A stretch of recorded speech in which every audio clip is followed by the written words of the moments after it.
Daniel Brooks carried his boss through the lobby of his own apartment building at 1:47 in the morning, her heels in his left hand, her arm across his shoulders, her head tipped against his neck like she belonged there. The security guard looked up. Daniel said nothing, just nodded, kept walking. Evelyn Carter, the woman who ran a $20 million agency without blinking, was asleep before he reached the elevator. And here's what nobody tells you about that night. It wasn't the beginning of a scandal. It was the beginning of something neither of them had a word for yet. Drop your city in the comments. I want to see how far this story travels. And if you're new here, hit subscribe. You don't want to miss where this goes.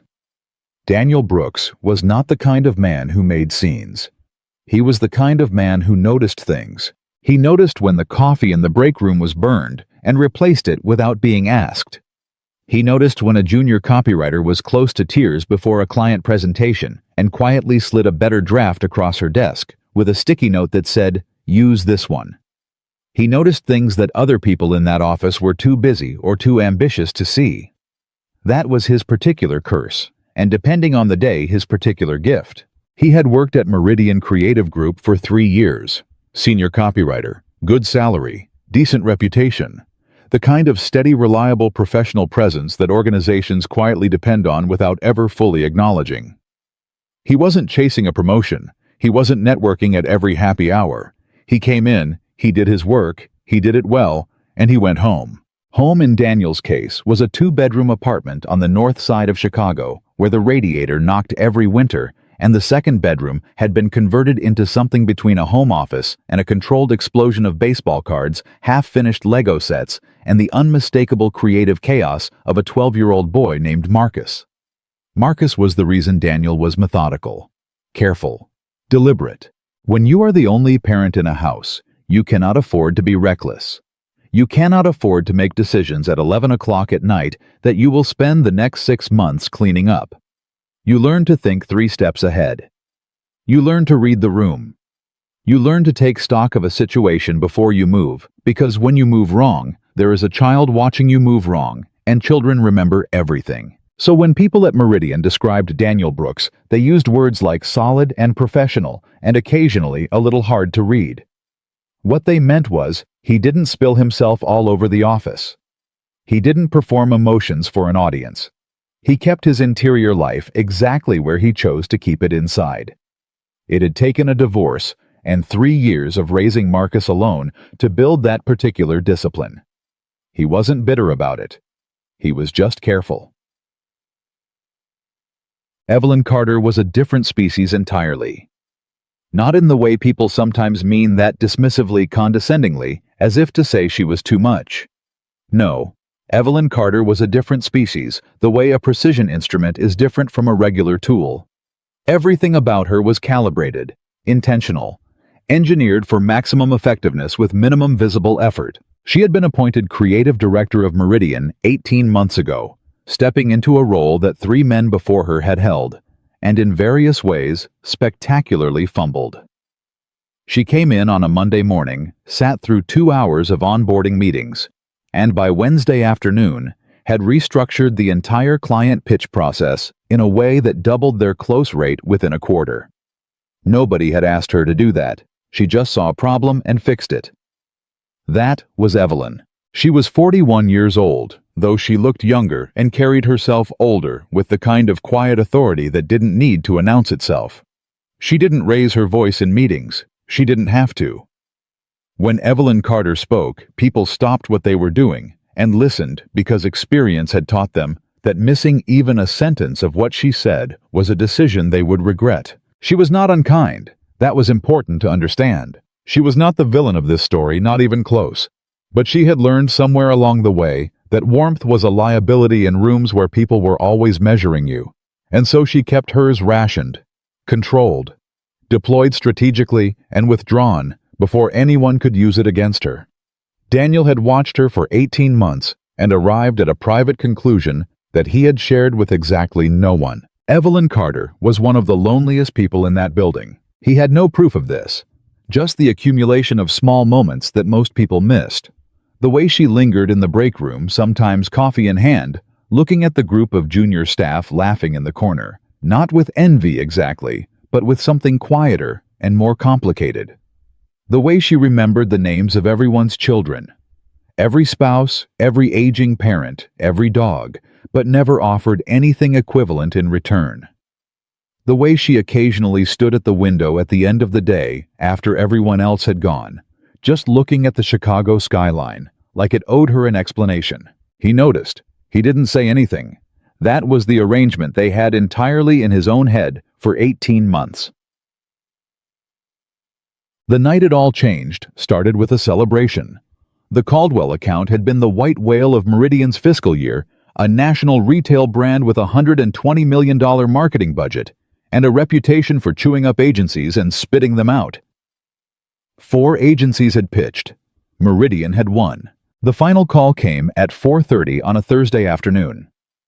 Evelyn took it in her glass-walled office, and the entire floor watched through the glass without pretending they weren't watching. When she hung up the phone, she sat completely still for 3 seconds. Then she stood, opened her office door, and said 2 words.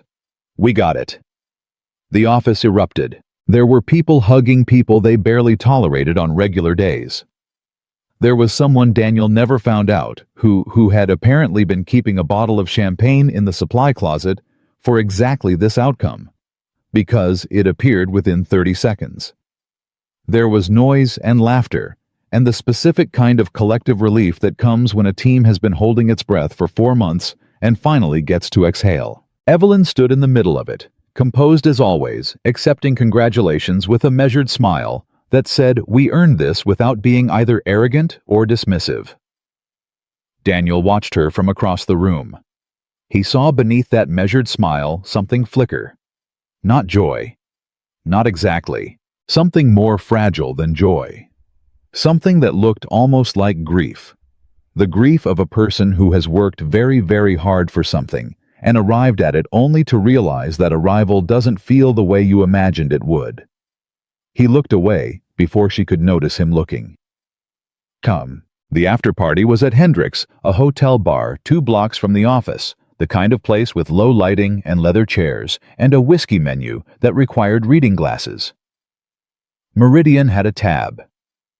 People cycled in and out over the course of the evening, toasting and laughing, and gradually drifting home to their families or their apartments or their own private versions of a Thursday night.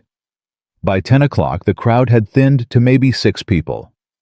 By 11, it was 4. By 11:30, it was 2. Daniel wasn't sure exactly when everyone else had left. He had been in a conversation with Marcus Chen, the junior copywriter, who shared his last name, but no relation about the structural problems with the pitch deck that had almost cost them the Caldwell account. And when he looked up, the table was empty except for himself and Evelyn Carter. She was on her 4th drink. He knew because he had been paying attention in the way he always paid attention quietly, and without making it obvious. "You're still here," she said, not accusatory, almost surprised. "So are you," he said. She looked at her glass, looked at him, looked back at the glass. "I don't have anywhere pressing to be," she said. "What's your excuse?" "Marcus is at his mom's this week," he said. "I don't have anyone waiting on me." She nodded, slowly absorbing this. Then, "How long have you been doing that, the single dad thing?" He raised an eyebrow slightly. In 18 months, she had never asked him a personal question, not directly. Not like that. 3 years, he said. "Is it?" She stopped, started again. "Do you get used to it?" "The quiet, you mean?" "The..." She made a small gesture with her hand that he understood to mean all of it. The responsibility, the aloneness, the weight of being the only one. "You get used to it," he said. "And then some nights you come to a hotel bar and you realize you got used to it a little too completely." She was quiet for a moment. "Yeah," she said finally. Just that one word. But the way she said it carried about 12 different things inside it, and Daniel caught most of them. He didn't say anything else. Sometimes the best response to honesty is to let it sit there without rushing to fill the space around it. She ordered another drink. Chapeau. Around midnight, she got a message on her phone. He wasn't watching. He genuinely wasn't, but he saw the change in her face, the way you see a cloud cross the sun. One moment she was present and almost relaxed, and the next, something had traveled through her and left damage behind it. She set the phone face down on the bar. "You all right?" he asked. "Fine," she said immediately. It was the most automatic word in the English language. It meant nothing. It was the word people used when they wanted to end a conversation before it started. He picked up his glass. Didn't push. She picked hers up too. Several minutes passed. Then she said without looking at him, "Do you ever wonder if you made the right choices? Not the big obvious ones, the small ones, the ones that felt reasonable at the time." He thought about this seriously because she deserved a serious answer. "All the time," he said. "That's just what thinking feels like."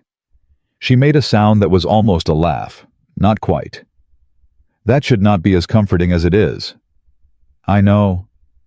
I made a choice about 2 years ago," she said. "I thought it was the pragmatic choice, the professional choice. I told myself I was being smart." She paused. "I wasn't being smart. I was being scared. And I dressed it up in logic so I didn't have to look at that."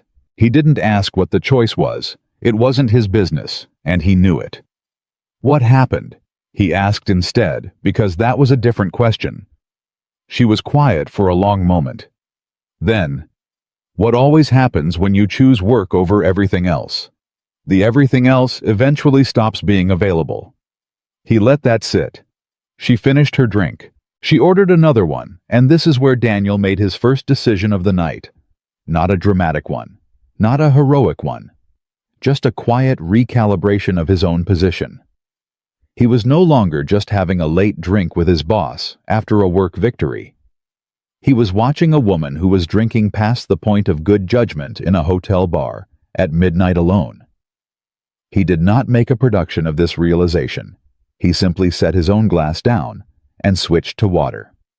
By 12:30, it was clear that Evelyn Carter was in no condition to drive, and equally clear that she was not going to volunteer this information herself. She was not falling down drunk. She was still articulate, still coherent in the way that people with very high functional intelligence remain coherent even when they shouldn't be. But her posture had changed. Her speech was slightly slower. And the careful, measured quality she always brought to every interaction, that precise management of how much of herself she let show, was dissolving. She was becoming, without realizing it, completely real. That was more arresting than anything else about the evening. "I should call a car," she said, picking up her phone. She looked at the screen for several seconds. Daniel watched her navigate to the app. Watched her start to enter an address. Watched her stop and stare at what she had typed. She had entered the office address. "Evelyn," he said quietly. She looked up. "That's the office," he said. She looked back at the phone, back at him. Something shifted in her expression. Not embarrassment exactly, but a recognition. She was sharper than most people, even impaired, but she was smart enough to know what that moment meant. She stopped. "I'll call you a car," he said. "Give me your home address and I don't." She shook her head slightly. "I don't want to go home." It was such an honest, unguarded thing to say. He could tell she hadn't meant to say it. Or rather, she had meant it completely and had simply forgotten, in this particular moment, to perform otherwise. He thought about it for 3 seconds. Exactly 3. "I live 12 minutes from here," he said. "You can sleep on my couch. Marcus is at his mom's, so it's just me. You'll be safe. In the morning you can get a car when it makes more sense." She looked at him. The look was not the look of a boss evaluating an employee. It was something older and more fundamental than that, the look of a person measuring whether another person is trustworthy. Not professionally, not in terms of work product or reliability on a deadline. Trustworthy the way that word actually means at the bottom of it. "Are you a safe person?" she asked, and her voice was quiet in a way that made the bar noise around them seem very far away. To be tired around. Daniel Brooks had been asked a lot of questions in his life. That was the one that counted. "Yes," he said. She held his gaze for a moment longer. Then she nodded, and she let him help her into her coat. In the elevator of his building, she stood slightly apart from him, one hand on the wall for balance, looking at the numbers above the door as they climbed. She had her shoes in her hand. She'd taken them off in the lobby, without comment, and he had simply taken them from her and carried them. This had struck her as so unexpectedly thoughtful that she'd gone quiet in a way that had nothing to do with the alcohol. "I've never done this," she said. "Done what?" "Been somewhere I didn't plan to be. With someone I didn't plan to be with." He glanced at her. "Never." "I plan everything," she said. "Every dinner, every meeting, everything. I have a system. I have—" She stopped. "I have a system," she repeated. But this time she said it like she was hearing it differently, like she was realizing something about it. "How's the system working for you?" he asked. She looked at him, and then she laughed. Really laughed, not the polished professional version, but something genuine and slightly undone, and surprisingly warm. "Don't be clever at midnight," she said. "It's almost 1, he said.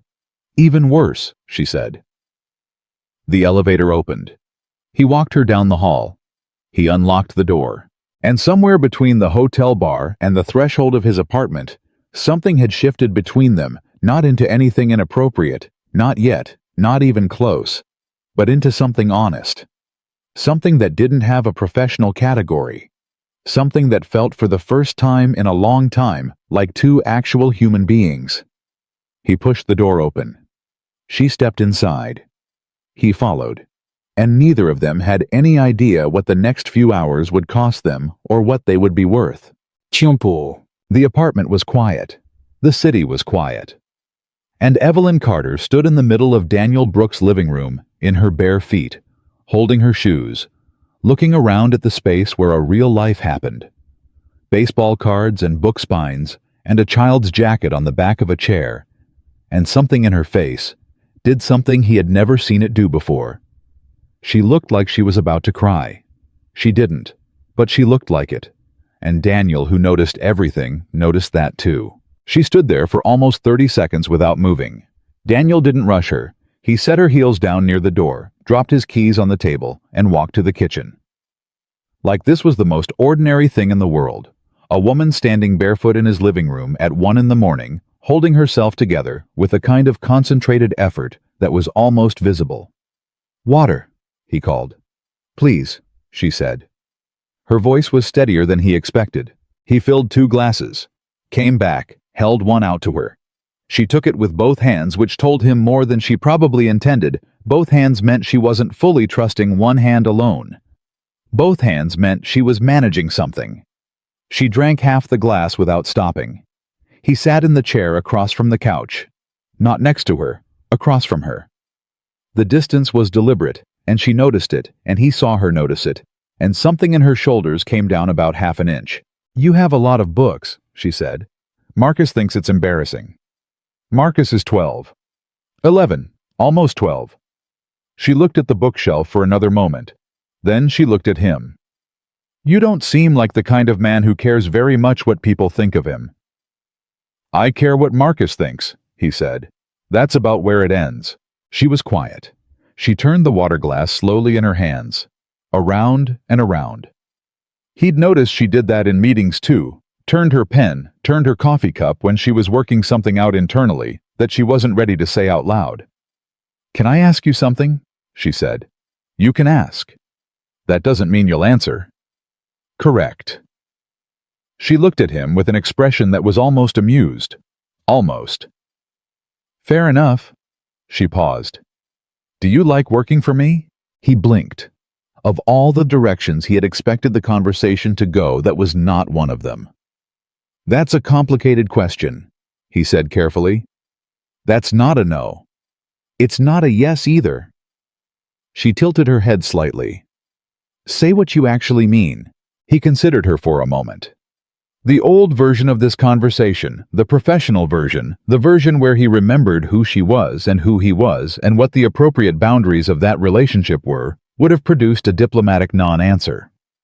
Something like, "I respect the way you run the team," or "I've learned a lot in this role." Something true enough to not be a lie and vague enough to not be honest. But it was 1 a.m. She was sitting barefoot on his couch. She had asked him a real question.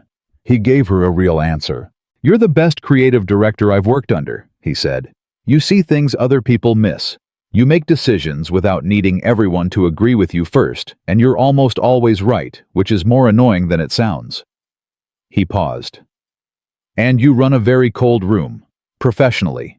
You keep everyone at exactly the distance you've decided they should be at, and you're good enough at it that most people don't even realize it's a decision you're making." The silence that followed was the kind that has weight. "Is that a complaint?" she asked finally. "It's an observation. One you've been sitting on for how long? 18 months, give or take." She looked at him for a long moment. He held the look without flinching because he'd said a true thing and he wasn't going to apologize for it. Then she said, "You're not wrong." He hadn't expected that either. "I know," he said. "And then, because it seemed important, I didn't say it to criticize you. I said it because you asked me for something real, and I'd rather give you real than comfortable." She was quiet again. She looked down at the water glass in her hands, around and around. "No one talks to me like that," she said. Not complaining, just stating a fact. "I know," he said again. I'd forgotten what it felt like." She stopped, pressed her lips together briefly. "That's a strange thing to say." "Not really." She looked up. "No. People in positions like yours get a lot of careful," he said. "A lot of people calculating what you want to hear before they open their mouths. You stop getting actual conversations. You get performances." Something crossed her face. Recognition. The kind that arrives with a small sting attached. "Yes," she said quietly. "That's exactly what it is." He didn't say anything else. He let her sit with it. Outside the city made its low, constant noise a siren somewhere in the distance, the bass rumble of a late truck, the kind of ambient urban sound that becomes invisible until you specifically listen for it. She finished her water.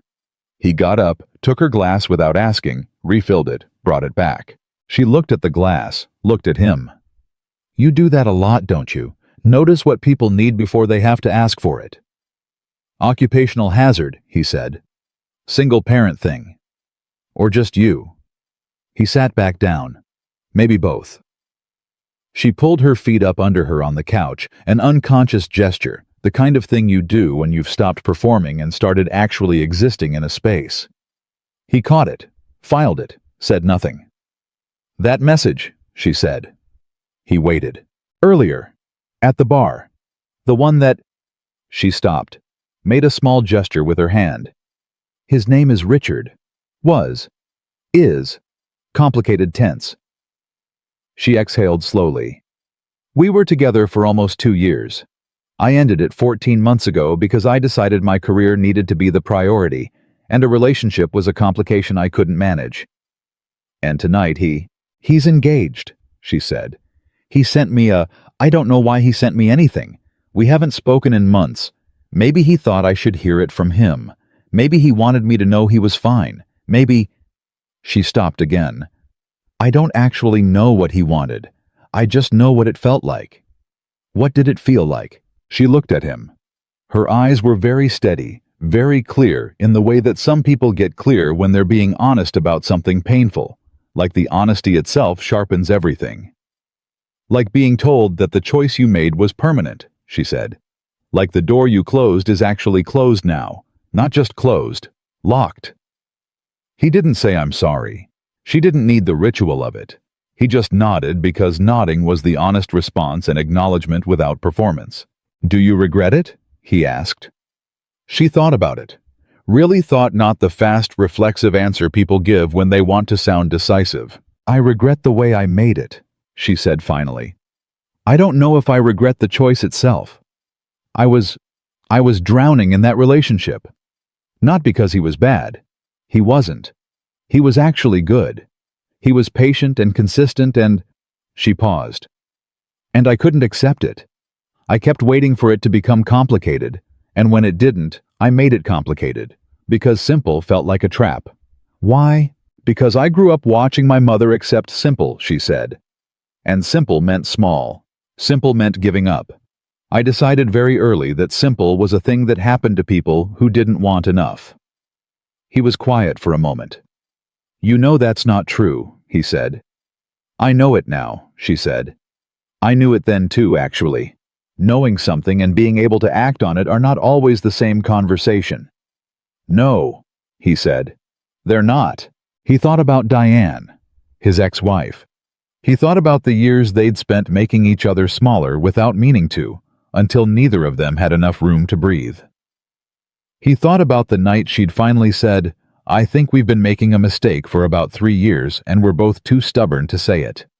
He thought about how he'd sat in his truck in the driveway afterward and felt something that was grief and relief in such equal measure that he hadn't known what to do with either one. He didn't say any of this. But Evelyn looked at him and something in his silence communicated something because she said, marriage. Yeah. How long? 7 years. Marcus was 3 when it ended. I'm sorry. Don't be, he said. It was the right call. It was just a hard call. Those two things coexist more often than people admit. She nodded slowly. Yes, she said. They do. She leaned her head back against the couch for a moment. He watched her close her eyes briefly, then open them. I'm drunk, she said, stating it plainly. I'm not completely... You're fine, he said. I'm not fine. I'm honestly quite far from fine. She said it without self-pity. Just fact. But I mean, I'm functional. I know where I am. I know who I'm talking to. Okay. I just want you to know that I'm aware of the situation. Which situation specifically? She gave him a look. The one where my senior copywriter has seen me take my shoes off in his living room and tell him things I don't tell. She stopped. I don't really tell anyone, actually. I'll forget everything by morning, he said. No, you won't, she said immediately. And then, almost to herself. You don't forget things. That's the thing about you. He didn't deny it. It was true. Does that worry you? He asked. She thought about it honestly. It should, she said. Strategically, it should worry me considerably. She paused. It doesn't. And I'm not sure if that's the alcohol or something else. The something else landed in the room between them, and they both let it sit there. He didn't move toward it. She didn't back away from it. They just let it exist unnamed in the space between the chair and the couch. You've been watching me, she said. Not accusatory. Curious. I watch everyone, he said. It's not specific to you. But... He took a breath. He was about to cross a line, not dramatically, not inappropriately, but specifically in a way that couldn't be uncrossed. But with most people I'm watching to understand how they work, he said. With you it became more than that, at some point. The silence was different now. It had a different texture. When? She asked. He thought back. 8 months ago, he said. The Morrison pitch. You tore apart the entire campaign 36 hours before the presentation because you saw something in the market data that didn't add up, and you rebuilt it from scratch with 4 people and 14 hours and no sleep. And the client called it the most sophisticated pitch they'd ever received. He paused. And when it was over, you went back to your office and closed the door. And I walked past your office about an hour later, and you were sitting at your desk with your head in your hands. Her expression shifted. She remembered. You saw that. I kept walking, he said. It wasn't my place. But you remembered it. Yes. She looked at him for a long moment. The way she was looking at him now was different from the way she'd ever looked at him across a conference table or in a creative brief. It was direct and undefended, and searching in a way that made him feel briefly like something was being read. Why didn't it feel like victory? She asked. And he knew she wasn't asking him, She was asking herself out loud, in the presence of someone who might actually hear the question without needing to fix it. "Because you did it alone," he said. "You always do it alone." Her jaw tightened slightly, not in anger, in recognition. "That's my design," she said. "I know. It's not a flaw." "I didn't say it was. You implied." "I said what I observed," he said. "You do it alone. That's a fact. Whether it's a flaw or a feature depends on what you're trying to build." She opened her mouth, closed it, looked away for a moment, then back at him. "No one talks to me like that," she said again. "You said that already. I know. I'm saying it again because I want to understand why it feels like—" She stopped, pressed her fingers briefly to her temple. "Why it feels like water, when you're very thirsty. And you didn't realize how thirsty you were until someone handed you a glass." He felt something shift in his chest. Not dramatically, just a quiet internal rearrangement of something he'd been holding in a particular position for a long time. "Evelyn," he said. "Don't," she said immediately. "I wasn't going to." "You were going to say something careful," she said. "Something that puts a professional boundary around the last 10 minutes of conversation, and I understand why you would. I'd probably do the same thing." She paused. "I just don't want you to. Not right now. Can we just not do that right now?" He breathed slowly. "Okay," he said. "Thank you." She looked exhausted. Not just tonight. Exhausted, deep exhausted. The kind of tired that a full night's sleep doesn't fix, the kind that accumulates across years of performing at a level that requires suppressing everything that doesn't serve the performance. "When did you last take a day off?" he asked. She blinked. Real day. No email. No calls. Nothing. She thought about it with visible sincerity, which told him everything. The fact that she had to think about it at all told him everything. "I can't remember," she said. "That's the answer then." "I know it's the answer," she said, and her voice had a tired edge now. "I know it, Daniel. I know every version of the lecture. I've given the lecture to other people. I know burnout has a neurological profile. I know sustained high output without recovery degrades decision quality. I know all of it." She looked at him. "Knowing things is my particular talent and particular uselessness. I know everything about what's wrong, and I continue to do it anyway." "Why?" She was quiet for a long time. The radiator knocked. She looked at the window. "Because if I stop," she said, "I have to be somewhere. And being somewhere means feeling something. And feeling something means admitting that I built this whole—" She gestured vaguely at the air, meaning her career, her title, her reputation, all of it.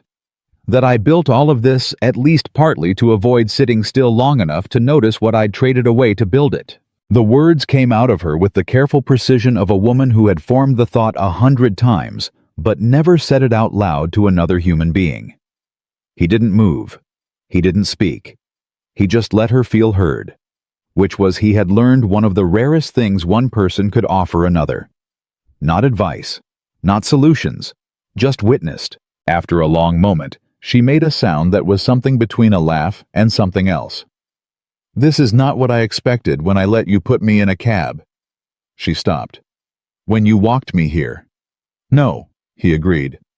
"I don't know how to do this," she said quietly. "Which part?" "This." She gestured at the space between them. "Talking to someone, actually talking, without an agenda, without—" She shook her head slightly.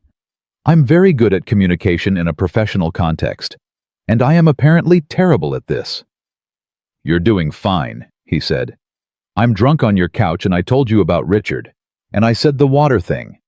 The water thing was. Don't tell me the water thing was okay. It was embarrassing." It was honest. "Same thing sometimes," she said, and this time she actually smiled.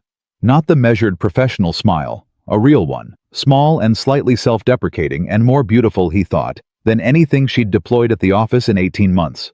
He caught himself thinking that and filed it away somewhere responsible. She leaned back again. The exhaustion was winning. He could see it in the set of her shoulders, the slower blinking the way she'd stopped fighting to hold herself at her usual precise posture and was simply existing in the couch. "You can sleep," he said. "The couch is good. I'll get you a blanket." "You don't have to." "Evelyn." He said it quietly. "You're exhausted. It's almost 2 in the morning. Sleep." She looked at him. That look again. The measuring look. But this time it was measuring something different, not trustworthiness in the abstract. Something more specific. Something about him personally. "You're a good man," she said, simply, without inflection, like it was an empirical observation. "I try to be," he said. "No." She shook her head slightly. "I meet a lot of people who try to be. That's different from actually being. You actually are." She paused. "Marcus is very lucky." Something tightened in his chest at that. The way it always tightened when someone said something true about his kid. "He'd argue," Daniel said. "Last week he told me I was, quote, aggressively boring." She laughed, a real laugh. The second real laugh of the night. And it sounded like something unlocking. "Go to sleep," he said, because if she kept laughing like that, he was going to have a problem he didn't need to have. She nodded. She stretched out on the couch slowly, like someone who had forgotten the mechanics of rest. He brought a blanket from the hall closet, the good one, the heavy one Marcus commandeered for movie nights. He set it over her without ceremony. She looked up at him from the pillow. "Daniel." "Yeah." "I'm going to be very professional on Monday," she said seriously. "I want you to know that now. This is whatever tonight is. I will be completely professional on Monday." "I know," he said. "I just need you to know that." "I know, Evelyn." "Okay," she said. And then almost to herself as her eyes began to close. "Good." He turned off the lamp, moved toward his bedroom, stopped at the doorway. "Thank you," she said, very quietly. He wasn't sure she was fully awake. "Get some sleep," he said. He went to his room, sat on the edge of his bed in the dark for a minute. Then another minute. He was not a man who lied to himself. That was one of the things the last 3 years had done for him, stripped away the comfortable illusions. He knew exactly what was happening. He knew exactly what was sitting in his chest right now. He knew exactly what it meant that she had said water, and he had understood it. He also knew she was his boss. She would be professional on Monday, and he would match that because he was a professional, and because she deserved his respect more than she deserved his feelings landing on her uninvited. He lay back, stared at the ceiling, listened to the city. He was asleep in minutes. He did not know when he fell asleep that at some point in the night, somewhere in the deep, quiet hours between 2 and dawn, the distance between the couch and the bedroom would cease to matter in the way he'd intended it to. He did not know that in the morning he would wake up somewhere he had not planned to be with someone he had not planned to be with. And he did not know that the question she'd asked him in the elevator, "Are you a safe person to be tired around?" was going to be the most important question anyone had asked him in 3 years. He'd said yes. He'd meant it. What he hadn't understood yet was how much that single answer was going to cost him, and what it was going to build. He woke up wrong.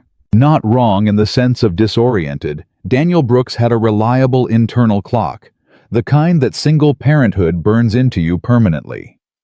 He knew what time it was before he opened his eyes. 6:14. He knew it the way he always knew it, the way his body had learned to surface at exactly the right moment, after years of Marcus needing breakfast before school, and lunches packed, and permission slips signed by 7:30. He knew the time. What he did not know in the first 2 seconds of consciousness was why he couldn't move his right arm. He opened his eyes, and the entire architecture of his life shifted by about 3 degrees. Evelyn Carter was asleep on his chest, not beside him on the couch, not near him. On him. Her head resting against his sternum, one arm across his ribs, her breathing slow and even and completely unguarded in the way that sleeping people cannot fake and waking people almost never allow. Her hair had come loose from whatever professional arrangement it had been in the night before, and she was wearing his old Northwestern sweatshirt. He had no memory of getting that for her, which meant she had found it at some point in the night on her own. Which meant at some point in the night she had come looking for something warmer and ended up here specifically being against him. He did not move. He was not making a romantic calculation. He was making a human one. She was asleep. She was peaceful in a way that he suspected she was rarely peaceful. The sleep of a person who had finally for one night put down something very heavy. He lay still, looked at the ceiling, breathed carefully, and tried to work out with the methodical part of his brain that never fully shut off even at 6 in the morning exactly what had happened and exactly what it meant. What he remembered going to his room, lying down, the city outside, sleep arriving faster than expected. He did not remember getting up. He did not remember the couch. He did not know if he had walked out here, or if she had come to him, or if some combination of exhaustion and unconscious navigation had simply collapsed the distance between the bedroom and the living room in the deep, logic-free hours of the night. What he knew, she was here. He was here. Nothing had happened except two people falling asleep in the same space, which was not nothing, but was also not everything that the word nothing was meant to contain. What he also knew, when she woke up, the first thing she would feel would be embarrassment. The second thing would be panic. The third thing, if he handled the next 60 seconds incorrectly, would be the kind of defensive professional withdrawal that would make the following Monday, and every Monday after it, a very specific kind of difficult. So he held still. He thought. He made a decision. He was going to let her wake up on her own terms. He was not going to move away. Moving away would be a statement, would say that this was something that needed correcting, something wrong, that needed putting right. And it wasn't wrong. It was just unexpected. There was a difference, and that difference mattered. He lay there. He breathed. He waited. At 6:22, she moved. Just a small movement at first, a slight tension in her arm. The kind of subtle muscular shift that happens when the body begins to come back to itself. Then her breathing changed. Then she was still again in the particular way that meant she was awake, but had not yet opened her eyes. She knew. He felt the moment she knew. The slight stiffening. The intake of breath that was just barely controlled. The pause that lasted exactly as long as it took her to run through at full Evelyn Carter processing speed everything that her body was telling her about where she was and who she was next to. Then she opened her eyes. She did not move immediately. She looked at his shirt, his chest. She lifted her head slowly, like someone removing themselves from a situation that they needed to see clearly before they could respond to it. She looked at him. He looked at her. "Good morning," he said. She stared at him. "I was on the couch." "You were," he agreed. And then, "I genuinely don't know," he said. "I was in my room. I think we both—" He paused. "I think this was the couch winning. At some point." She sat up slowly, ran her hands through her hair. She was still wearing the Northwestern sweatshirt. Her face had the specific clarity of someone who is no longer drunk and is now dealing with the aftermath in complete high-definition sobriety. "I'm sorry," she said. "Don't be." "Daniel." "Evelyn." He sat up too. "You were cold. I think I walked out here in my sleep. Nothing happened. We were tired. That's the entire story." She looked at him with an expression that he could not fully decode, which was unusual for him, because he was generally good at reading her. There were too many things moving across her face at once. Embarrassment, yes. But also something else. Something she was working to put away before he could identify it. "Your sweatshirt," she said. "Keep it, or leave it, whatever you want." She looked down at herself, made a sound that was almost a laugh, but not quite. "I found it on the chair in your room. I was cold around 3, and I didn't want to wake you, and She stopped. "I want you to know that finding someone's sweatshirt in the dark is the most disorienting thing I have done in approximately 4 years. He did laugh at that. He couldn't help it. She looked at him sharply. Then something in her own face cracked slightly, and she laughed too quiet real the third time in 12 hours she had laughed that laugh. The one that wasn't for anyone's benefit but her own. Then the laugh faded, and they were just looking at each other in the early morning light in the middle of a situation that neither of them had planned, and the fact of it settled over both of them with a weight that was not exactly comfortable. "Last night," she said. "Yeah? I said things." "You did." "I need you to—" She stopped, started again. "I need to know where we are, professionally. I need to know that what I said last night doesn't—" She looked for the word. "Doesn't change the geometry of our working relationship in a way that I can't manage." He looked at her steadily. "Do you trust me?" "Apparently," she said with a slight edge that was directed at herself, not at him. "Given the evidence. Then trust me when I say that I'm not going to bring anything from last night into work. Not a word, not a look, nothing." He held her gaze. "That's not what I want from you." The last sentence arrived in the room before he'd fully decided to say it, and he watched her receive it, the slight change in her breathing, the still quality that came over her face. "What do you want?" she asked, very quietly. He thought about it honestly. He owed her honesty. She'd given him enough of it last night. "I want to know if what happened last night is the beginning of something," he said. "Or if it's a thing that happened once because we were both tired and you'd had too much to drink, and I make bad decisions in hotel bars apparently." He paused. "Those are two different situations, and I'd like to know which one we're in." She looked at him for a long time. He didn't rush her. "I don't know," she said finally. "That's an honest answer." "It's the only honest answer I have." She pressed her hands together briefly. "I know what I felt last night.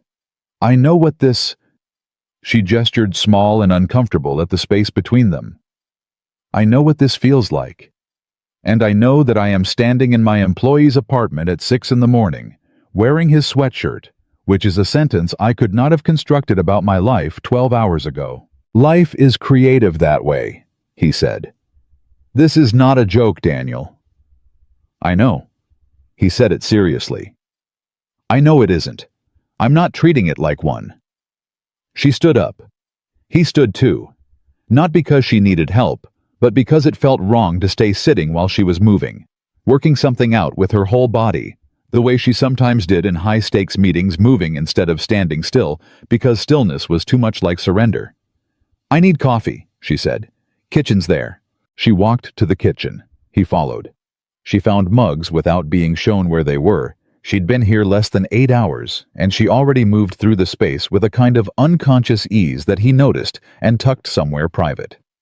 He started the coffee. She stood at the counter. "You're not angry?" she said. Statement, not question. "Why would I be angry?" "Because this is complicated. Because I came into your home and I—" She stopped. "I made this complicated." "You didn't make it complicated," he said. "It was complicated before you walked through the door. I just hadn't said it out loud." She turned and looked at him. "How long?" she asked. Same question she'd asked last night. But now it was sober. Now it was morning. Now there was no alcohol between them to blame or excuse or explain. 8 months, he said. Same answer. The Morrison pitch. She absorbed this. He watched her process it all, the implications professional and personal and practical running through her mind in parallel, the way her mind worked in multiple streams simultaneously. "I didn't know," she said. "You weren't supposed to." "Did anyone else?" "No," he said firmly. "No one else. It wasn't a thing I talked about. It wasn't a thing I acted on. It was a thing I decided to let exist quietly, because the alternative was to say something that would have made everything very complicated, and you're my boss, and I respect that structure." She was quiet for a moment. The coffee machine made its sounds. The city outside was waking up. "Past tense," she said. "What?" "You said was. It was a thing. You let it exist." She looked at him carefully. "Is it still present tense?" He met her eyes directly. "Yes." The word landed between them like something physical. She looked away first, looked at the mug in her hands. She was putting things together. He could see it the way she processed information by organizing it, by finding the structure underneath it. "I have a rule," she said. "I know. It's not arbitrary. I built that rule because I have seen what happens when people in power and people who report to them." "Evelyn," he said it quietly, "I'm not asking you to break the rule." She looked at him. "I'm asking you to tell me honestly whether last night was something real," he said. "That's all. The rule conversation is a different conversation, and it's an important one, but it's not this one. This one is just, was it real?" A long pause. The coffee finished. Neither of them moved toward it. "Yes," she said, low, clear, certain. "It was real." He nodded. She nodded. And then she did something he did not expect. She put her mug down on the counter, and she pressed both hands flat on the counter, and she took a breath that came from somewhere deep, and she said, "I am terrified." Not of him. He understood that immediately. Of the feeling. Of something existing inside her that she couldn't manage, couldn't schedule, couldn't control with intelligence or discipline or professional structure. Of being again in the position of wanting something that had the capacity to hurt her. "I know," he said. "I am not good at this," she said. "I want you to know that. I'm telling you because you told me real things last night, and I owe you real things back. I am not good at this. I close off. I get careful. Evelyn." She stopped. "I raised a kid by myself for 3 years," he said. "I know something about having to be careful, about what it costs to stay open when everything in you says close." He paused. "I'm not in a hurry. I'm not asking for anything today. But I needed to know if this was real before we walked back out that door." She looked at him for a long time. Then she picked up her mug. She took a slow sip of coffee. She seemed to be making a decision not quickly, not impulsively, but in the way she made all her real decisions, with full awareness of what it cost. "It's real," she said again, quieter this time, like she was saying it for herself as much as for him. He poured his own coffee. They stood at the counter. They drank. The morning happened around them. After a while she said, "Marcus, when does he come back?" "Sunday night. And today is Friday." "It is." She was quiet. And then carefully, "What would you normally do on a Friday when Marcus isn't home?" He looked at her. "Depends on the Friday." "This one specifically?" He thought about it. "Grocery store. The farmer's market on Dearborn. Probably some form of deeply unimpressive solo breakfast somewhere that doesn't have a kid's menu." She looked at her mug. "I have nothing scheduled before noon." He held very still. "That's relevant information," he said. "I thought it might be." She didn't look at him. She was managing something the way you manage something when you're making a choice that you know could break in either direction, and you're making it anyway. "There's a diner on Clark Street," he said. "Open at 7. Makes the best eggs in Chicago, which is a bold claim, but I stand by it." She was quiet for a moment. "I'm still wearing your sweatshirt," she said. "You can keep it on. It's Chicago. Nobody cares."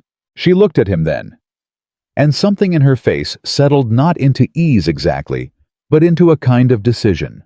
The specific quality of a person who has been holding a door shut for a long time and has chosen finally to put their hand on the handle. "Okay," she said. "Okay. The diner," she said. "Yes, okay." He nodded. He did not smile too much about it. She was still working up to this, and he was not going to make it bigger than it needed to be in this exact moment. They finished their coffee. She found her shoes by the door where he'd set them the night before. She put them on. She looked without the heels in his sweatshirt and her work trousers like someone who had been caught mid-transformation. Neither version. Something in between. He thought she had never looked more like herself than in this exact moment. He did not say that.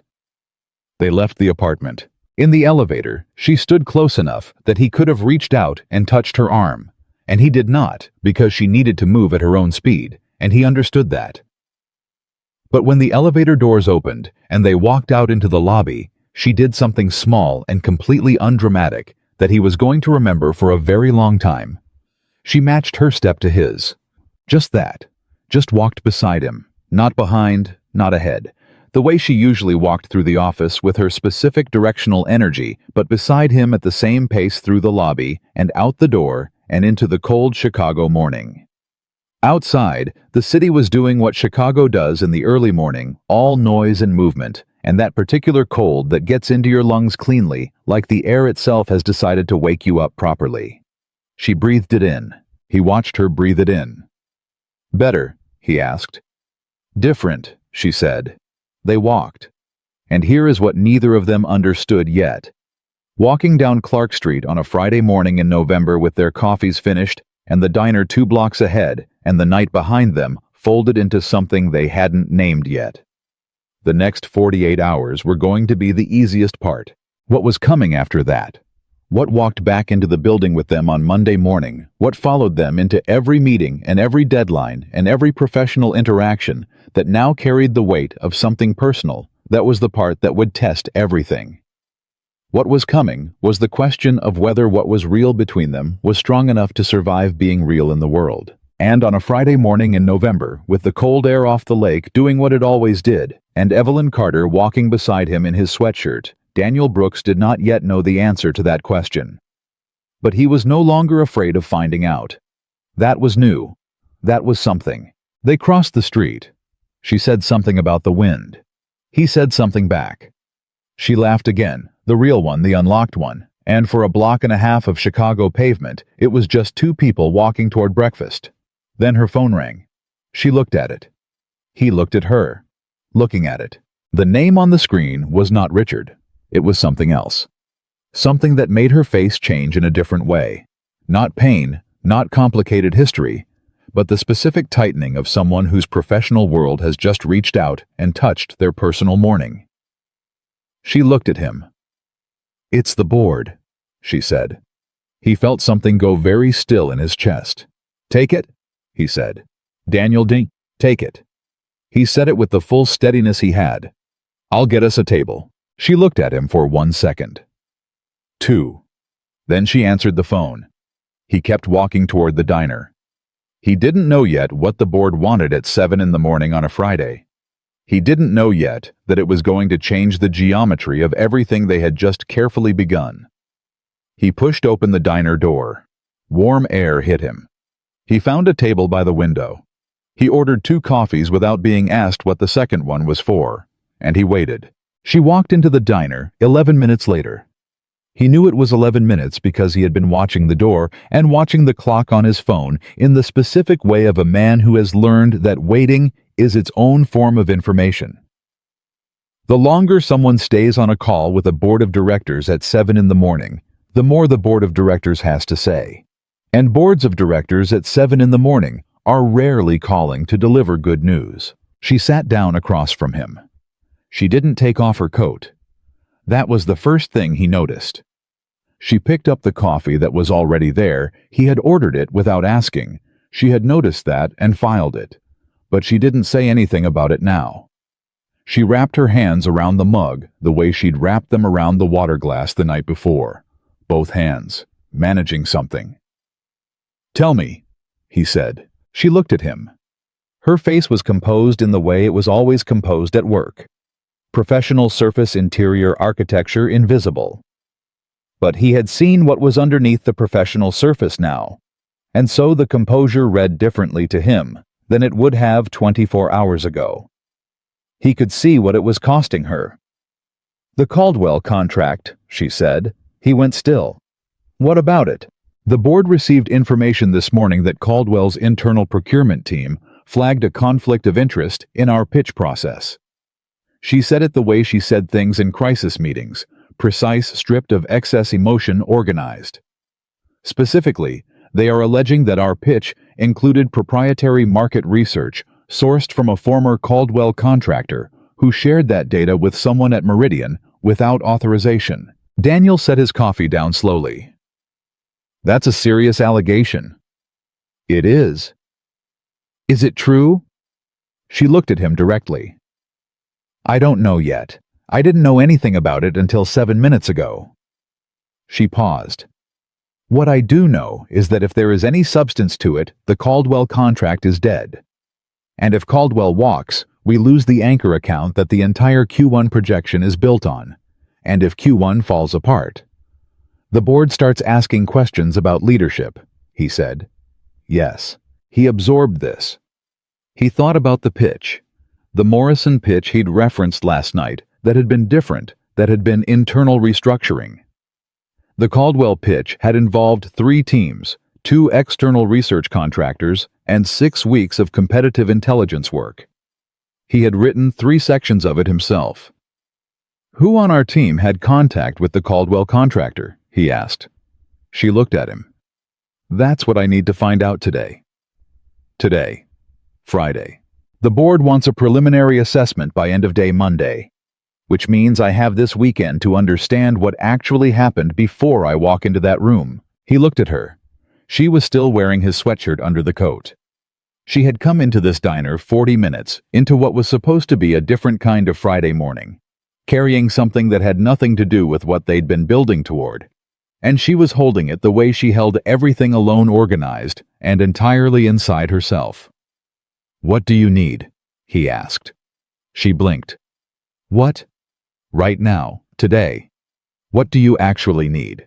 She seemed genuinely thrown by the directness of the question, like someone who had been braced for a different conversation entirely, and arrived to find that the person across the table was asking about her before asking about the crisis. I need access to the pitch file archive, she said slowly. The full contractor communication logs. I need to talk to the 2 people who ran the research side. And I need to do all of that without it getting back to the board that I'm investigating my own team, because if this leaks internally before I have answers, the panic alone will cost me 3 good people. He nodded. He was already moving through the structure of it, the way his writer's mind organized information, what was known, what was unknown, what needed answering first. Peterson and Nakamura ran the research side, he said. Yes. Peterson is careful to the point of being paranoid about sourcing. He'd never use unauthorized data. Nakamura is... He paused.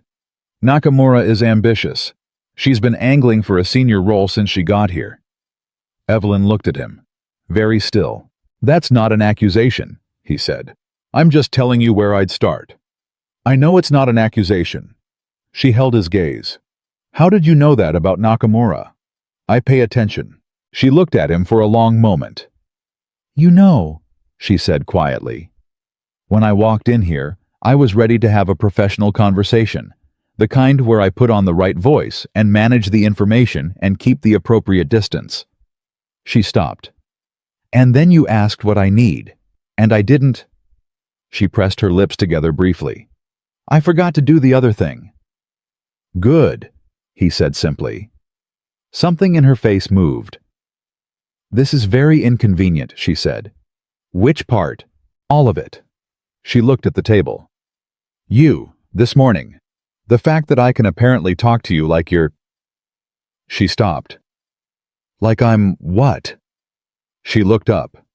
And for 1 second before she managed it back into something controlled, he saw something completely unguarded in her eyes. Like you're already on my side, she said. The words landed in his chest with a weight he hadn't been prepared for. He didn't say anything. He didn't need to. She knew what it meant. She'd said something true, and he'd heard it, and that was the transaction. The rest of it was already understood. She picked up the menu she hadn't looked at yet. You said the eggs were the best in Chicago. I stand by it. Then order me whatever you'd order yourself. I trust your judgment. She said it lightly, but the word trust was in there specific and deliberate. He ordered. They ate. And for 40 minutes in a corner booth on Clark Street with the city getting louder and the coffee getting refilled and the Caldwell crisis waiting outside like whether they were just 2 people eating breakfast. He told her about Marcus's baseball team and the coach who couldn't stop saying the word synergy during Little League practice, which made no sense, and was somehow perfect. She told him about her sister in Portland, whom she hadn't visited in 2 years, and had been meaning to call for 3 weeks, and kept not calling, Because every time she thought about calling, she also thought about everything she'd have to explain. And it felt like a project she couldn't start without a plan. "Call her," he said. "I know I should." "No, I mean today. After we leave here. Before you pull the pitch files. Call her for 20 minutes. You'll work better." She looked at him. "That is the most practical emotional advice I have ever received." "It's not advice," he said. "It's just you said you've been meaning to call her. So call her. The files will still be there." She was quiet for a moment. Then, "Do you always do that?" "Do what?" "Treat the human part of the problem like it's actually part of the problem, not just the noise around the problem." He thought about this. "Marcus taught me that," he said. "When he was little, maybe 5 or 6, he had this thing where he'd fall apart about homework, but the homework wasn't actually the problem. The problem was he'd had a bad day and he was hungry, and nobody had asked him how he was. And the second you dealt with that part, the homework was fine." He paused. "People don't really change that much from 5 to 40. She stared at him. "I genuinely don't know what to do with you," she said. "You don't have to do anything with me," he said. "Eat your eggs." She ate her eggs. At some point her phone buzzed, and she looked at it and put it face down on the table without answering, which he recognized as a significant act of will for a person like her. "That can wait," she said. "Okay." "I'm choosing for that to wait," she said. "I just want you to know that I am making that choice deliberately. It doesn't come naturally." "I know," he said. "It's good." "Is it?" "It's very good," he said.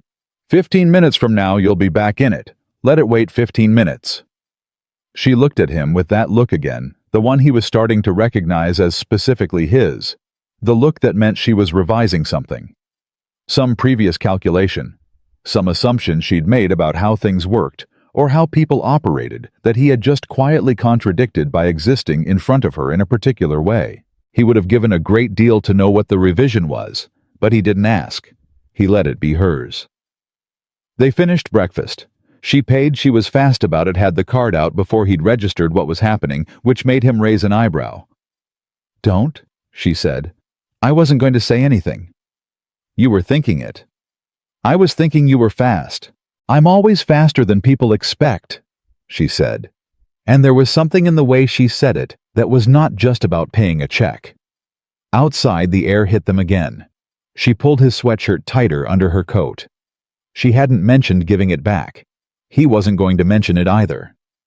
They stood on the sidewalk. This was the pivot point.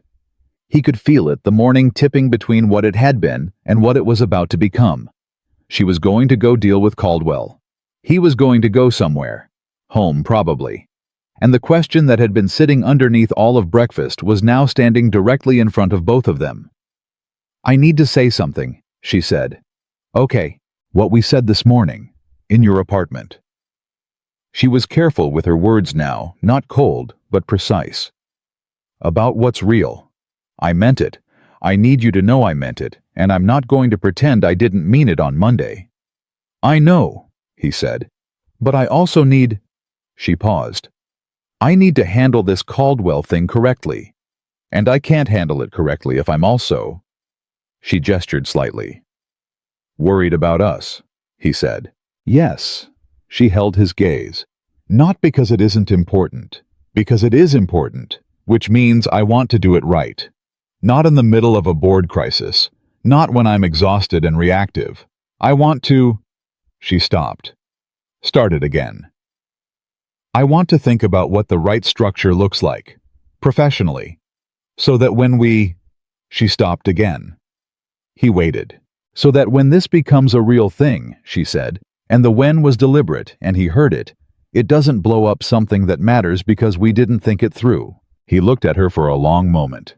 He was aware of the cold, of the people moving around them on the sidewalk, of the specific kind of steadiness she was offering him, not a retreat, not a professional withdrawal, but a request for care, for patience, from a woman who, as far as he could tell, had not asked for either of those things from another human being in years. "Take the time you need," he said. "I don't want you to, Evelyn." He said her name quietly, the way he'd been saying it since last night, like it was a complete sentence by itself. I've been patient about this for 8 months. I can be patient about it a little longer. Take care of Caldwell. Call your sister. Come up with your structure. I'll be here. She looked at him. There was a moment, 4, maybe 5 seconds, where she looked at him with that unguarded thing in her eyes again, and he thought she was going to say something that would crack both of them open, right there on a Chicago sidewalk on a Friday morning. She didn't. What she did was reach out and put her hand briefly on his arm. Just that. 2 seconds. Her hand on his forearm through his coat. And then she pulled it back and squared her shoulders and became visibly the version of herself that had to go handle a board crisis. Monday, she said. Monday, he agreed. She turned and walked. He watched her for a moment, the precise walk, the pulled-together posture, his sweatshirt invisible under the coat, but they're still there, and then he turned the other way. He walked 3 blocks before he allowed himself to feel what the last 12 hours had done to him. Then he stopped on the corner of Clark and Belden and stood there for a moment with the cold coming off the lake and the city in full Friday swing around him, and he took a breath. He was not a man who fell easily. He had been careful about that deliberately and consciously for 3 years. He had built the careful into his daily life like a structural element.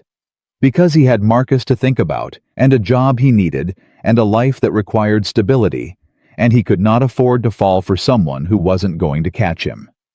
The question was whether Evelyn Carter was going to catch him. He didn't know the answer yet, but he knew something he hadn't known at 6 o'clock this morning she wanted to. Whatever she was afraid of, whatever structure she needed to build around it to feel safe, she wanted to. That was enough. For now, that was enough. He started walking again. His phone rang 20 minutes later. He was almost home. It was Evelyn. He answered immediately. Everything okay? I called Rachel, she said. No preamble. Your sister. Yes, I called her from the car. A pause. She cried. I almost cried. We talked for 34 minutes. Another pause. I want you to know that 34 minutes is approximately 34 minutes longer than any personal call I've made from my car in the last 2 years. He was smiling before he'd decided to smile. How was it? It was good. She said the word like she was testing its weight. It was very good. She's coming to visit in March. I invited her and she said yes immediately, which means she's been waiting for me to ask for probably 6 months, and I've been too... She stopped. Too inside my own structure to notice. That's good, Evelyn. You said it would help, she said. You were right. I work better now. I know. A short silence. Daniel. Yeah. Thank you. For last night. For this morning. For... She stopped. For being someone it was safe to be tired around. His throat did something inconvenient. Any time, he said. And he meant it completely. She hung up. He stood outside his building.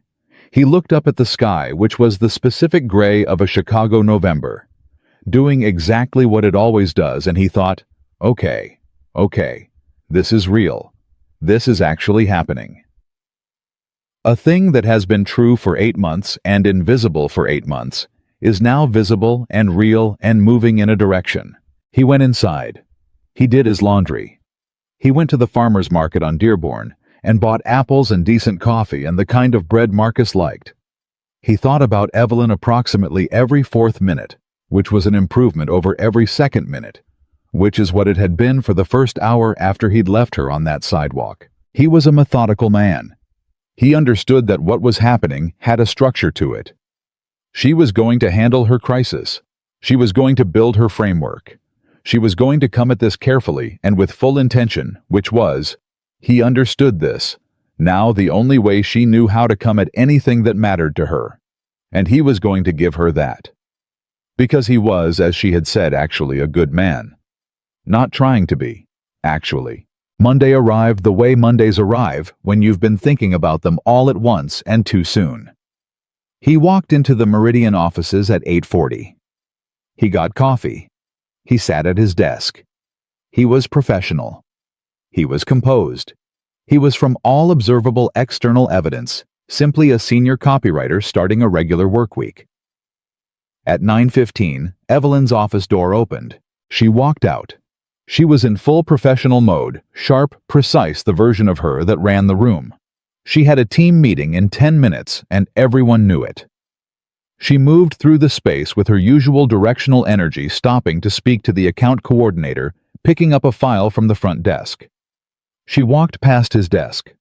She didn't stop. She didn't look at him directly, but as she passed close enough that he could have reached out, she set something on the edge of his desk without breaking stride. A small paper cup of coffee. Black, the way he took it. Placed without fanfare, without eye contact, without any motion that could have been observed and interpreted by the 7 other people in the immediate area. Just coffee. His coffee. Already knowing how he took it. He stared at the cup for a moment. He picked it up. He didn't look up. He didn't track where she went. He looked at his screen and took a sip and kept working. That was the first Monday. The second Monday was different. On the second Monday, Evelyn called a senior staff meeting at 3 in the afternoon. All department leads. Conference room B. The Caldwell situation had resolved. She had presented to the board. She had identified the source of the unauthorized data. She had managed the outcome with the kind of decisive clarity that made the board remember why they had hired her. The contractor in question had been quietly released. Caldwell had been retained. The crisis was over. At the end of the meeting, as people were gathering their things, she said, "I need 5 more minutes with Daniel. The rest of you can go." People filed out. He stayed. When the door closed, she sat down across from him at the conference table. Not at the head. Across. The same geometry as the couch and the chair in his apartment. "I've been thinking," she said. "I know. I want to—" She paused. Organized herself. "I have a proposal. A structural one." "Okay. There's an opening in the content strategy division under Marcus Webb," she said. "Different department, different reporting line, completely separate from my direct oversight. The role is a lateral move in title, but the actual work scope is broader, and in 18 months, there's a senior director path attached to it." She held his gaze. "I want to nominate you for it, not because of this, because you're the right person for it, and you've been the right person for it for about 8 months, and I held back because—" She stopped. "Because you were keeping your distance," he said. "Yes." She didn't look away from that. "I was keeping my distance professionally for personal reasons I wasn't admitting were personal. That wasn't fair to you." He was quiet for a moment. "You didn't have to do that," he said. "I know I didn't have to. I wanted to. There's a difference." She kept his gaze. "If you take the role, you no longer report to me. The line between us becomes clean. Whatever else happens after that is between 2 people with no structural power imbalance." She paused. "I want it to be clean, because if this is real—" She stopped, looked at the table briefly, looked back. "It's real. I'm choosing it. I want to do it correctly." He looked at her for a long time. He thought about Marcus. About what he told his kid when Marcus talked about making choices, that the right choice wasn't always the easy one, but it was the one you could stand behind when it got hard. She was standing behind this. In a conference room on a Monday afternoon, with the fluorescent lights and the city beyond the windows, and 12 years of professional reputation on the line, she was standing behind it. "You worked out the structure," he said. "I told you I would." "You did. I need you to know something," she said. Her voice was steady, but he could always hear now what it was costing to keep it steady. "I have been alone for a long time, by design, and I am very good at alone. I know how to do alone. I don't know how to—" She paused. "I don't know how to do this. What you do, being open like that, letting people actually in." "I know," he said. "But I want to learn it," she said. Quietly. Completely. "I want to learn it with you. If you're still—" "Evelyn." He said it the way he'd been saying it. Complete sentence. She waited. "I haven't gone anywhere," he said. Something moved across her face. something that was relief and something warmer than relief. "The role," he said. "I'll take it, not just for this, because you're right, it's the right move." "I know it is," she said. And for a half-second the measured professional smile broke into something else. Something real and slightly overwhelmed and completely human. He stood up. She stood up. The meeting was over. Anyone walking by the glass wall could see that. Professional, appropriate, clean. She walked to the door, her hand on the handle. She looked back at him. "Friday," she said. "What about Friday?" "Dinner. Off the clock. No conference rooms." She held his gaze. "If you're available." He thought about Marcus home Sunday night, now here for the week. He thought about arrangements that could be made. He thought about what it meant that she was asking. Directly. No elaborate structure around it. Just an ask. "I'm available," he said. She nodded. She opened the door. She walked back out into the office and became immediately completely the person who ran the room. He stood in the conference room for a moment alone. He looked out at the city. Friday, he thought. He was not a man who let himself want things recklessly, but he wanted Friday. He gathered his things. He walked back to his desk. He sat down. He opened the file he'd been working on before the meeting. He worked. At 6:15, almost everyone had gone. His phone buzzed. A message. No name attached. She had messaged him from a personal number he didn't have saved yet. The sweatshirt. "I still have it.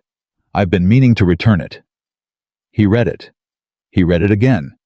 He typed back. "Keep it." 3 seconds. Are you sure he was smiling before he answered? "You looked like you needed something warm." "Keep it." He waited. Her response came 40 seconds later. "Thank you, Daniel." Not for the sweatshirt. He knew that. He set his phone down. He looked at his screen. He took a breath. And for the first time in a long time, longer than 8 months, longer than 3 years, maybe longer than that, something in the center of his chest settled into a position that felt quietly and completely like the right one. Friday came the way things come, when you've been trying not to count toward them suddenly, all at once, with no warning, despite the fact that you have been aware of nothing else all week. Daniel wore the same jacket he'd worn to the hotel bar the Thursday before. He didn't plan it. He just reached into the closet and pulled it out, and then stood there for a moment when he realized what he'd done and put it on anyway. Some things didn't need to be analyzed. Some things were just true. Marcus was at his mom's again. A scheduled Wednesday through weekend rotation, the kind of arrangement that two reasonable adults build when they decide their kid matters more than their grievance with each other. Diane had texted Wednesday morning to say Marcus had made the travel baseball showcase, and could Daniel come Sunday to watch, and he'd said yes immediately. And for a few minutes, he and his ex-wife had been exactly what they'd eventually figured out, how to be two people who loved the same kid, nothing more complicated than that. He thought about that as he locked the apartment door, about how long it had taken to get to that simplicity, about how the things that felt catastrophic when they were breaking sometimes became from enough distance just the shape of how your life was supposed to go. He thought about Evelyn. He thought about a woman who had been alone by design, sitting barefoot on his couch at 1 a.m. saying, "If I stop, I have to be somewhere." He hoped she had started to figure out what it felt like to be somewhere. He was about to find out. The restaurant was her choice, a place on the near north side, not flashy, not a statement, just genuinely good. The kind of place that said, "I thought about what you would actually enjoy, not what would impress you." When he walked in and saw it, he understood something new about her. She had done that deliberately. She was already there. She was sitting at a corner table. She would always choose the corner table. He understood that about her. Now control of sightlines, awareness of the room, and she was wearing something he had never seen on her. Not work clothes. Dark blue soft, the kind of fabric that moved when she moved. She had her hair down. He had never seen her hair down. He stopped inside the door for exactly 1 second. She saw him come in. She didn't wave. She just looked at him. And something in her face did the thing it had started doing. The thing he had no name for, yet the specific rearrangement that happened when she saw him and stopped managing her expression for a moment before she remembered to manage it again. He crossed the room. He sat down. "You're on time," she said. "I'm always on time." "I know, I've been paying attention for 18 months. A slight pause. That sentence sounded less like an admission when I planned it in my head. He smiled. "How long have you been here?" 20 minutes, she said. Then before he could say anything about it, "I was anxious. I arrive early when I'm anxious. It's a known flaw." "It's not a flaw. It is when I've rearranged the salt and pepper shakers 4 times. He looked at the table. The salt and pepper shakers were indeed at a very precise angle. "Evelyn," he said. "I know," she said. "I know I'm—" She stopped. Picked up her water glass. Put it down. "I don't do this." "Dinner. First dinners," she said. "The kind where you're not doing business. The kind where you're—" She stopped again. I keep starting sentences and then realizing I don't know where they end. "That's okay," he said. "It doesn't feel okay. It feels like I left my professional vocabulary in the car and I don't have a backup."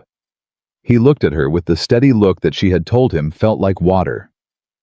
"You talked to me for 3 hours at 1 in the morning in my apartment," he said.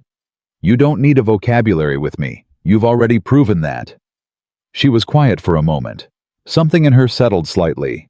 Not completely, she was still wound, still precise, still managing, but slightly. "I called Rachel again," she said. "Yeah. Wednesday, just to talk. Not because I had news." She seemed to be analyzing herself as she said it. "I called to say I'd been thinking about a conversation we had when we were kids about whether our mother was happy.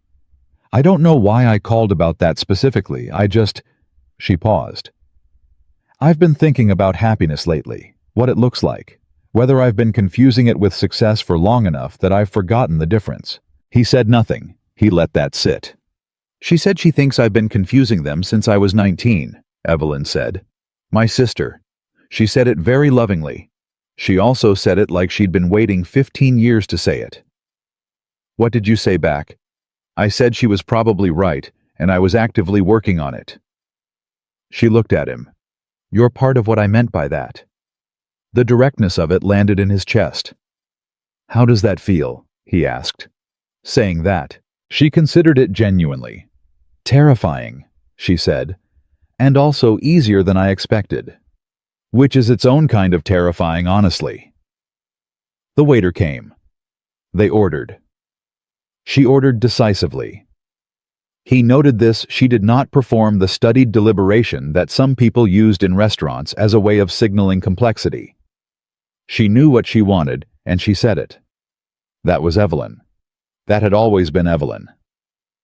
"Marcus made the showcase," he said. Her face did something immediate and warm. "The baseball. Travel team. Elite level. He's been working toward it for 2 years. Daniel." She said it the way he said her name. Complete sentence.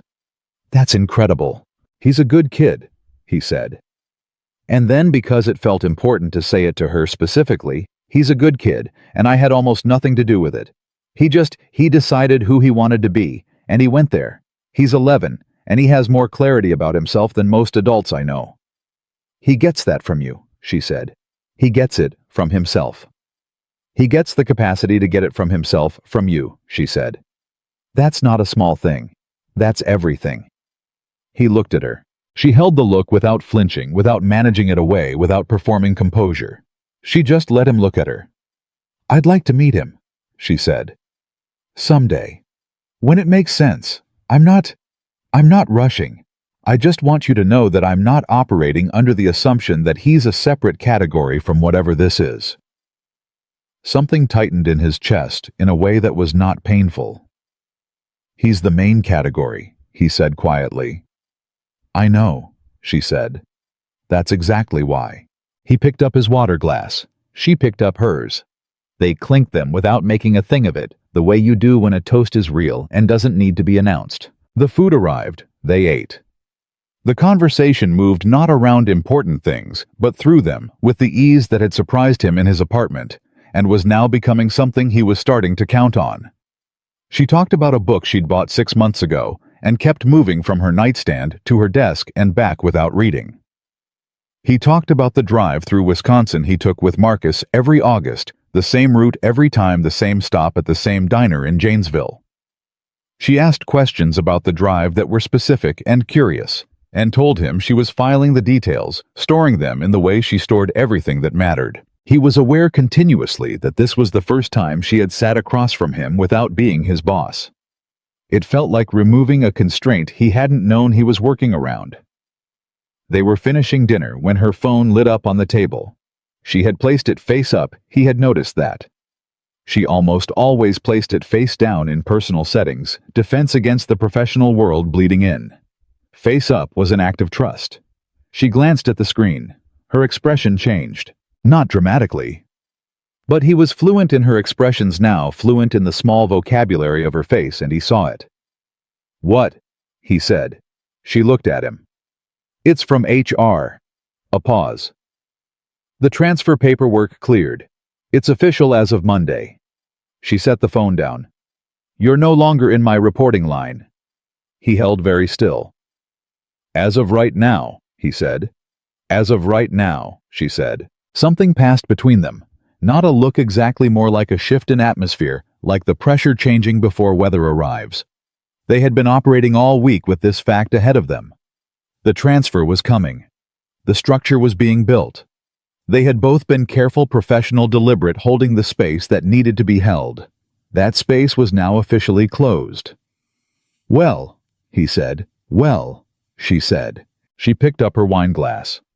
Her hand was steady. Her eyes were not entirely. "It's official.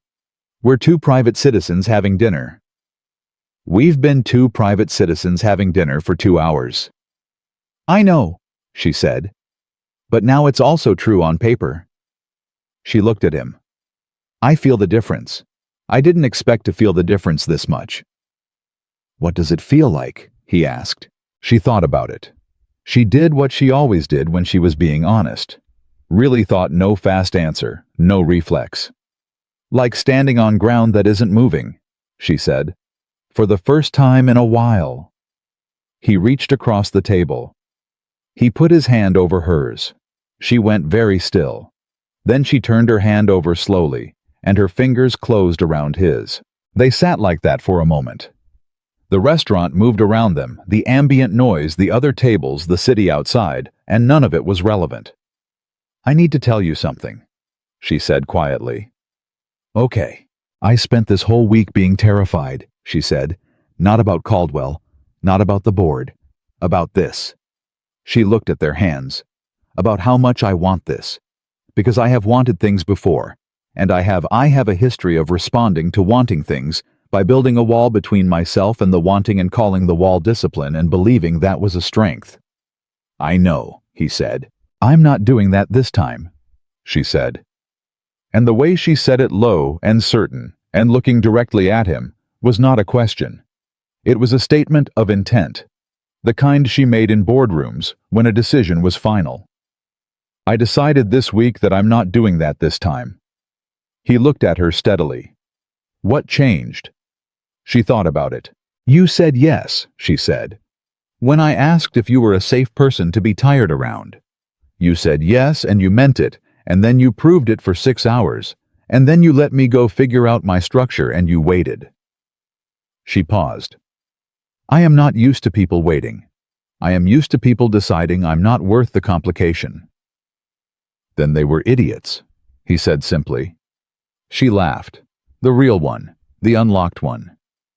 "Daniel." "I mean it. I know you do," she said. "That's one of the more disorienting things about you." They paid the check. They walked out. The Chicago cold met them exactly as it always did, direct and unapologetic, the way Chicago did everything. She pulled her coat around herself. He was close enough that their arms touched. She did not move away. They walked without a destination, which was new for both of them. Two people who planned everything, who organized and structured and moved with intention, walking without a plan. It felt, he thought, like a small act of rebellion against the people they had been all their lives. "My building's 4 blocks north," she said. "Mine's 10 blocks south," he said. Neither of them adjusted direction. They kept walking. "What are you afraid of?" she asked. Out of nowhere, just into the air between them. He thought about it honestly. "Doing this wrong," he said. "Not the feeling. I know what I feel. I'm afraid of I'm a father first. I have to be a father first, and that means any choice I make has a kid attached to it. Marcus doesn't get to choose whether the things I do affect him. He just has to live with them." "I understand that," she said. "I need you to really understand it," he said. "Not just as a concept, as a fact about what I am. He comes first, always. If that's ever in conflict with something you need—" "Daniel!" She stopped walking. He stopped too. They were on the sidewalk, the city moving around them, her face very clear in the night air. "I am not going to compete with your son," she said. "I would not want to be with someone who would let me. The fact that you love him that much it's part of why I'm standing here." She held his gaze. "I have been with people who didn't have anything that came first. Everything was negotiable. Everything was available to be traded, and it made us weightless. I don't want weightless. I want someone who has something that matters to them more than anything else. Because then I know the love is real. Because then I know it means something when I'm in it." He stood there in the cold and looked at her.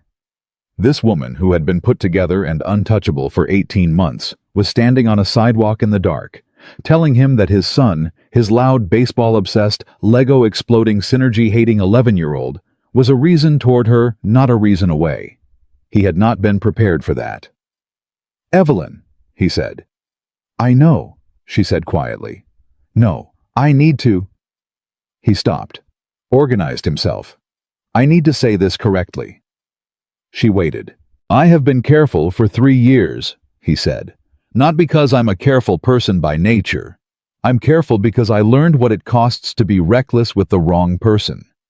And I have spent 8 months watching you across a conference table and making myself stay on my side of a professional line because I respected you too much to blow up your work life with something you didn't ask for."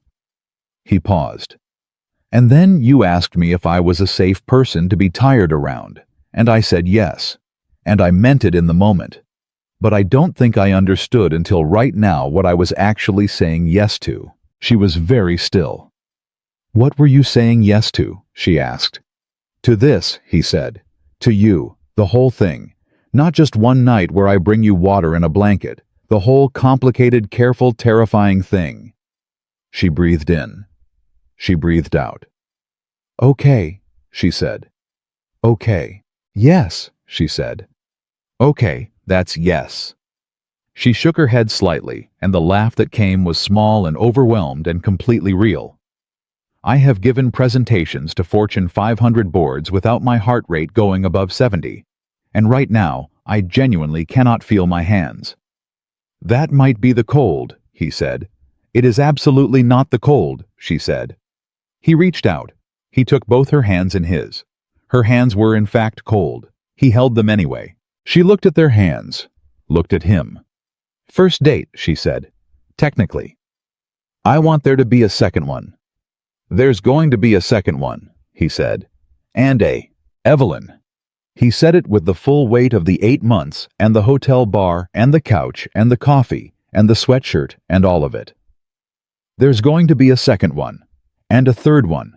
And you're going to meet Marcus, and he's going to think you're terrifying, and then he's going to think you're impressive, and then somewhere around the 4th or 5th time, he's going to try to quote something at you from a book, because that's how he decides he trusts someone. And you're going to handle it perfectly, because you always do." He paused. "And I'm going to be right there. The whole time." She looked at him for a long time. The city moved around them. She squeezed his hands once, deliberate, decided. "Okay," she said for the 3rd time, but this time it meant something different from the other 2 times. This time it meant, "I'm in. All of it. I'm choosing it." They started walking again, her shoulder against his arm. his hand finding hers after half a block the way hands do when the decision is already made and the body is just catching up. 4 blocks north, she stopped in front of her building. "Come up for coffee," she said. He looked at her. "Just coffee," she said. "I have the good kind. And I have—" She paused. "I have your sweatshirt. I keep meaning to give it back." "I told you to keep it." "I know what you told me," she said. "Come up anyway." He came up. They had coffee. They talked until midnight and then past midnight, and at some point the coffee went cold and neither of them mentioned it. She showed him a photograph on her phone of Rachel, her sister laughing, standing in front of what looked like a ridiculous amount of plants, and he showed her a video Marcus had sent from the showcase, 3 seconds of an 11-year-old running bases with the focused intensity of someone twice his age. She watched it twice. "He runs like you," she said. "He runs like himself," Daniel said. "He runs like you," she repeated, and she said it in the tone of someone who has decided something and is not going to be talked out of it. At 12:40, he stood up to leave. She walked him to the door. They stood in the doorway, the hallway behind him, the apartment behind her. "Thank you for dinner," she said. "You picked the restaurant." "Thank you for showing up," she said. And that had nothing to do with the restaurant. He reached out and touched her face, just his hand against her cheek, brief and deliberate and completely present. She leaned into it for exactly 1 second. He let his hand fall. "Saturday," he said. "Yes," she said. "Marcus gets back Sunday," he said. "I'll need to—" "Saturday is enough," she said. "Saturday is perfect." He nodded. He turned. "Daniel," she said. He turned back. She was standing in her doorway in the low light and she was wearing his sweatshirt, had put it on at some point during the evening. He couldn't remember exactly when she'd just appeared in it, and he'd said nothing.